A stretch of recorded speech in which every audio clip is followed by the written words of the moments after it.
Hello বন্ধুরা, আজকে আমি আবার চলে এসেছি একটা নতুন ভিডিও নিয়ে।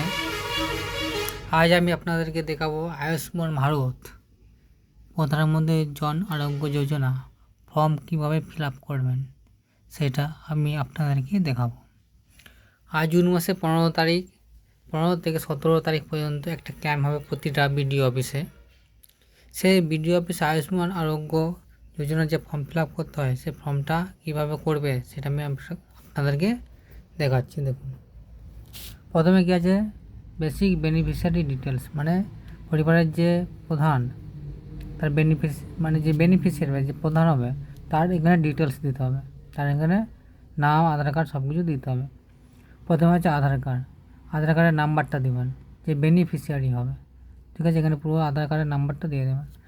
তারপর বলছে নাম, বলছে অ্যাপ্লিকেন্ট নাম, যে বেনিফিশিয়ারি হবে তার নামটা এখানে দেবেন। ইংরেজি বড় হাতে সব লিখবেন, ইংরেজি ক্যাপিটাল লেটার, এখানে সব ক্যাপিটাল লেটারে লিখবেন, ক্যাপিটাল লেটার, ঠিক আছে, ক্যাপিটাল লেটারে সব কিছু লিখবেন। তারপর বলছে রেশন কার্ডের নাম্বার, যে প্রধান হবে তার রেশন কার্ডের নাম্বারটা এখানে ফিল আপ করে দেবেন। কার্ড দেখবেন 000175 দিয়ে থাকে, কার্ড আবার 20020005, যা হবে রেশন কার্ডের নাম্বারটা দেবেন, যে বেনিফিশিয়ারি হবে। তারপর বলছি কি কার্ড, কারো যদি AA থাকলে, কারো যদি SP-HH থাকলে, কারো যদি PHH, কারো যদি RK-SY1, RK-SY2 আর জেনারেল ভর্তুকি বিহীন একটা কার্ড থেকে সেই কার্ড যদি থাকে টিক মার্ক দেবেন। এখানে বলছে Aadhaar card link with mobile number, Aadhaar কার্ডটা যেটা আছে তার সাথে কোন মোবাইলটা লিঙ্ক আছে সেই নাম্বারটা এখানে দিয়ে দেবেন। আধার কার্ডের সাথে যে ফোন নাম্বারটা লিঙ্ক আছে সেই নাম্বারটা দেবেন। এখানে জেন্ডার, কেউ যদি মেল হয়ে থাকে মেল দিবেন, কেউ যদি ফিমেল হয়ে থাকে ফিমেল দেবেন। আয়ুষ্মান সাধারণত ফিমেলদেরই বেশিরভাগ হয়, ফিমেলদেরকে হেড করবেন, সব থেকে ভালো হয়। আর মেন থাকলে মেল দিবেন, তাছাড়া কিছু করার নেই। ডেট অফ বার্থ, কত সালে জন্ম, আধার কার্ড অনুযায়ী যে ডেট অফ বার্থটা থাকবে সেই ডেট অফ বার্থ এখানে বসিয়ে দেবেন। এখানে ডে, দিন, মাস, এখানে বছর, কত সালে জন্ম। তারপর বলছে ফুল অ্যাড্রেস, প্রথমে দেবেন village, post, police station, district আর পিনকোড, ঠিক আছে। তারপর হচ্ছে ডিস্ট্রিক্ট, জেলার নামটা এখানে দেবেন, ব্লক কোন ব্লকে বাস করেন সেই নাম, ব্লকটার নাম দিয়ে দেবেন। আর গ্রাম পঞ্চায়েতের নাম অথবা ওয়ার্ড, কেউ যদি ওয়ার্ডে থাকে ওয়ার্ডের নাম্বার, কেউ যদি গ্রাম পঞ্চায়েতে বসবাস করেন তো গ্রাম পঞ্চায়েতের নামটা দেবেন। ফ্যামিলি হেড নেম, এখানে বলছে ফ্যামিলি পরিবারের প্রধানের নাম লিখতে বলে। কারো যদি ছেলে প্রধান হয় তার ছেলের নাম দেবেন, পুরুষের নাম দিবেন। কারো যদি মহিলা প্রধান, মহিলার নাম দেবেন, ঠিক আছে। টোটাল ফ্যামিলি সদস্য, মানে পরিবারের মোট সদস্য সংখ্যা কত, 3 জন না 4 জন না 5 জন, এখানে দিয়ে দেবেন। আর PAN card number, PAN card বলেছে বেনিফিশিয়ারির প্যান কার্ড দেবেন, বেনিফিশিয়ারি যার উপরে নামটা দেবেন তার এখানে প্যান কার্ডের নাম্বারটা দিতে হবে, ঠিক আছে। ইলেকট্রাল ডিটেলস, মানে ভোটার কার্ডের নাম্বার, মানে যে বেনিফিশিয়ারি হবে তার ভোটার কার্ডের এপিক নাম্বার, ভোটার কার্ডের নাম্বারটা দিতে হবে। আর এসি নাম্বার বলতে অ্যাসেম্বল কনস্টিটিউয়েন্ট, মানে কত বিধানসভা নাম্বার কত, এখানে হচ্ছে বিধানসভা নাম্বার কত, কারো যদি 200 থাকে, কারো 201, কারো 196, পার্ট নাম্বার, কোন বুথে ভোট দেন সেই বুথের নাম্বারটা কত, কারো 109, কারো 204, ঠিক আছে, যার যেটা হবে সেটা এখানে দিয়ে দেবেন। আর হচ্ছে সিরিয়াল নাম্বার, আপনার যে ভোটার কার্ডটা আছে কত সিরিয়াল নাম্বার সেই নাম্বারটা দিতে হবে। কারণ ধরুন 250, কারণ 450 থাকতে পারে, ঠিক আছে। সে সিরিয়াল নাম্বারটা বার করতে গেলে এপিক কার্ড থেকে ডাউনলোড করবেন, সেখানে পেয়ে যাবেন। নাহলে আপনাদেরকে ভোটের সময় একটা স্লিপ দিতে, সে ভোটের স্লিপে লেখা থাকবে সিরিয়াল নাম্বার, পার্ট নাম্বার, ঠিক আছে, আর কনস্টিটিউয়েন্ট, অ্যাসেম্বলি কনস্টিটিউয়েন্ট সব ওইখানে ডিটেলসে থাকবে। ওটা যদি থাকে ওখান থেকে লিখতে পারেন, নাহলে আপনাকে ভোটার লিস্টের নাম্বারটা লোড করতে হবে। এখানে বলছে স্বাস্থ্যসাথী কার্ড, যদি স্বাস্থ্যসাথী কার্ড থাকে তাহলে নাম্বারটা দেবেন, যদি না থাকে না করবেন। যদি স্বাস্থ্যসাথী কার্ড থাকে নাম্বারটা দেবেন 17 নম্বরে, যদি না থাকে না দেবেন। তারপর বলছে এলিজিবিলিটি প্যারামিটার, মানে এটা কাদের জন্য, এটা হচ্ছে গ্রামের জন্যে, যারা গ্রামে বসবাস করেন তাদের জন্য এটি। অনলি ওয়ান রুম উইথ কাঁচা ওয়াল, কাঁচা রুম, যাতে কাঁচা বাড়ি আছে একটা, তাদের জন্য, তারা যদি একটা কাঁচা বাড়ি থাকে তাহলে ইয়েস করবেন, আর যদি না থাকে না করবেন। নো অ্যাডাল্ট মেম্বার বিটুইন 16 থেকে 59, হচ্ছে 16 থেকে 59-এর মধ্যে প্রাপ্তবয়স্ক সদস্য নয়, ঠিক আছে। 16 থেকে 18-এর মধ্যে যদি না থাকে না করবেন, যদি থাকে ইয়েস করবেন। কার যদি 5-10 বছর হয় তখন ইয়েস করতে হবে। কার যদি 16 থেকে 59 হয় তাহলে না করবেন। কার যদি 16 থেকে 59 হয় তখন ইয়েস করবেন, ঠিক আছে। আর 16 থেকে 59 যদি না হয় তাহলে নো করবেন। এখানে কী বলছে, নো মেম্বার মানে প্রাপ্তবয়স্ক সদস্য নেই 16 থেকে 59, তাহলে ইয়েস করতে হবে। যদি 16 থেকে 59-এর মধ্যে যদি না থাকে ইয়েস করবেন, 16 থেকে যদি থাকে তাহলে নো করবেন, ঠিক আছে। তারপরে হচ্ছে female head household with no adult male member between 16 to 59, মানে হচ্ছে পরিবারের প্রধান হচ্ছে মহিলা, কোনো পুরুষ নেই 16 থেকে 59 বয়সের মধ্যে, তখন তো ইয়েস আর নো করতে হবে। আপনার যেটা থাকবে, কারো যদি ইয়েস হয় ইয়েস করবেন, কারো যদি নো হয় নো করবেন।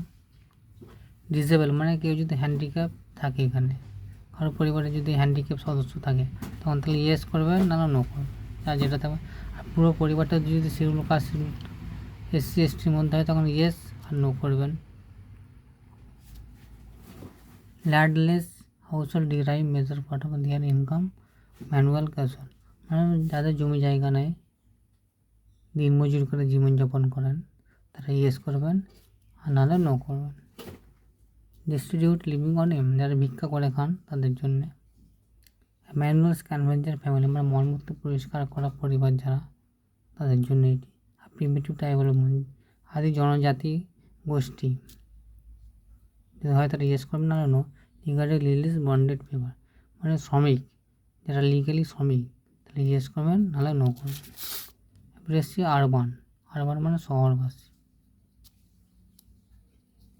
আচ্ছা শহরবাসীদের। প্যাক রিপার মানে ময়লা আবর্জনা যারা পরিষ্কার করে। বেগার মানে ভিক্ষুক যারা। ডোমেস্টিক ওয়ার্কার মানে গৃহকর্মী যারা ঘরে লোকের ঘরে কাজ করে, ঠিক আছে। ইয়েস হলে ইয়েস, নো হলে নো করবেন। স্ট্রিট ভেন্ডার, কবলার, হকার যারা জুতো পালিশ করে। স্ট্রিট মানে রাস্তায় ভেন্ডার করে, তাদের জন্য এটি। যারা হকার ইয়েস হলে ইয়েস করবেন, না no. Construction worker, plumber, mason labour, painter, welder, security guard যারা এসব কাজ করেন। তারপর হচ্ছে সুইপার, স্যানিটাইজেশন মানে সুইপার ঝাড়ুদার, স্যানিটাইজেশন ওয়ার্কার যারা মালি বাগানে কাজ করেন তাদের জন্য। Home base worker. এবার আছে transport worker, driver, conductor, helper, যদি কেউ কাজ করেন তাহলে ইয়েস করবেন। রিক্সাওয়ালা হলে ইয়েস করবেন। সব কেউ যদি দোকানে কাজ করে, পিওন, এস্টাবলিশ, হেল্পার, অ্যাটেন্ডেন্ট। আর কেউ যদি ইলেকট্রিশিয়ান, মেকানিক, অ্যাসেম্বলার হয়ে থাকে, রিপেয়ার কোনো কিছু কাজ করছেন, তাদের জন্য ইয়েস করবেন। বাস মানে ধুতি, আর চৌকিদারের যারা কাজ করেন তারা ইয়েস করবেন। এবার বলছি এজ সিট, যারা 70 বছর ঊর্ধ্বে কেউ যদি থাকলে তাহলে ইয়েস করবেন, 70 বছর ঊর্ধ্বে বলেছে। নান অফ ফ্যামিলি মেম্বার, আশাকর্মী, এডাব্লিউ পরিবারে কেউ যদি আশাকর্মী হয়ে থাকে, AWW কাজ করে, AWH কেউ যদি কাজ করে থাকে ইয়েস করবেন। বলছে চেক ইনক্লুশন ক্রাইটেরিয়া চেক, বলছি ফ্যামিলি ইনকাম যদি 8 লাখের বেশি হয় তাহলে ইয়েস করবেন, তাহলে না হলে নো করবেন। ফ্যামিলি ইনকাম যদি 8 লাখের বেশি হলে ইয়েস, নাহলে নো। কেউ যদি ফ্যামিলি ইনকামটা যদি দেয় তাহলে ইয়েস করবেন। SSD লিস্ট মানে ভোটার কার্ডে যাদের নাম বাদ গেছে তাহলে ইয়েস করবেন। SRA যাদের নাম অ্যাকাউন্টে পেন্ডিং আছে তারা ইয়েস করবেন। আর CA যদি নাম পেন্ডিং থাকে ইয়েস করবেন, নাহলে নো। বেনিফিশিয়ারি নেম যদি অন্নপূর্ণা যোজনা থেকে বাদ পড়ে থাকে তাহলে ইয়েস, তাহলে এটা নোই করবেন। অন্নপূর্ণা যোজনা থেকে বাধ্য করে না।